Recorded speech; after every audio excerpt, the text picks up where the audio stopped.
What's it like when you have to live in the closet? I am Dr. Liz Powell of sexpositivepsych.com, and today I'm talking to you about my experience of having to live in the closet. As some of you know, I was in the Army for 5 years as a psychologist, and overall, I really loved that experience. I think that the person I am today, the leader, the psychologist, are all a result of my experiences in the Army. I grew way more and in way different ways than I could have without that experience. But one of the things I didn't love about that experience was that in some ways it forced me to be in the closet. I am someone who is polyamorous, I am kinky, I am queer, and when I first entered the Army in 2010, Don't Ask, Don't Tell hadn't yet been fully repealed. I was still working my way through a divorce, so I was legally married, and as a result, when I first came in, I couldn't be open about being bisexual, I couldn't be open about being polyamorous, I couldn't even be open about the fact that I was dating, because when you're still legally married, that's considered adultery in the Army. Now, while I'm really glad I had my experience in the military, and I'm glad that by the end of it, I was able to be a safe space for others to talk about the ways that their sexuality didn't fit the military mold, in a lot of ways, my experience of being in the Army was one of having to make sure that I kept just enough information secret so that I didn't get in trouble. For those of you who aren't familiar, the military is governed by what's called the UCMJ, the Uniform Code of Military Justice. And in that book, there are a lot of laws about what behavior is and isn't okay for people of different ranks. As an officer, if people in my unit were to find out that I was polyamorous, or that I was kinky, or especially that I had started a practice serving kinky, polyamorous, queer people, some of that could have been viewed as conduct unbecoming of an officer. And that charge is one that can lead to a discharge from the military. So I was in a position where my job was literally reliant on me keeping my identities secret enough that no one had to make an issue of it. So when we talk about coming out, National Coming Out Day was 2 weeks ago on October 11th.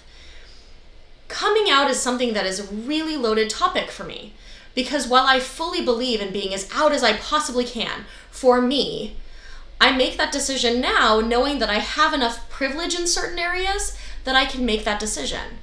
I work for myself, so I'm not going to lose my job for being out. I have enough economic security that I don't have to worry about if clients decide that they don't want to see a polyqueer woman. I am white, and I pass as straight enough for most folks. Most people don't know that I'm disabled. Most people don't know that I'm queer by looking at me.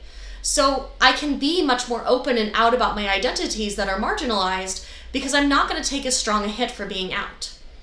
I have friends, however, who have to be very careful about who finds out that they're polyamorous, about who finds out that they go to sex parties, because they could lose custody of children over that. They could have their jobs taken away from them. And it's very complicated. So while I do strongly agree that people who can be out should be out, I also think that we need to find a space of compassion for those who can't. That while we are fighting this battle to get those identities recognized and to get them normalized, there are necessarily going to be some casualties on the front lines. I've volunteered to be on the front line, in more ways than one in this metaphor. But you don't have to.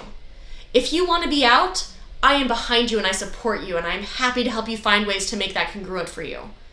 And if it is just not possible for you, then I understand, and I see you and I support you, and I know that that is a tough decision.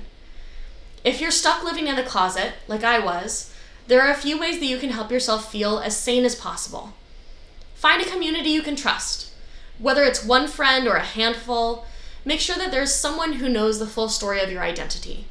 Because if no one ever sees you, that is so much harder.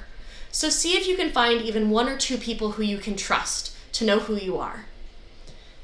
Find good supports. Maybe it's those friends, maybe it's a regular yoga practice, maybe it's getting into Taekwondo, but find a way to help support yourself and keep yourself healthy and sane when you're having to hide parts of you. And third, figure out what's important to you. Could you go to a different job if you had to? Can you move to a different city? Not everyone can. Not everyone has those choices. But if you have that ability, it's worth at least considering whether there are changes that can make it easier for you to live your life. And finally, get a therapist if you need one. Being closeted is really, really hard. It's a lot to carry on your own, and you don't have to.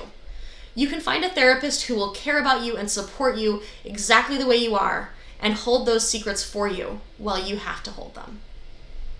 So for me, being closeted was luckily a short-term thing. There was an end date. I didn't have to stay closeted forever. But if you're stuck in the closet, know that there is support and know that people care about you. Know that people love you even if you stay closeted forever. I'm Dr. Liz Powell from sexpositivepsych.com, and I hope I'll talk to you all again soon.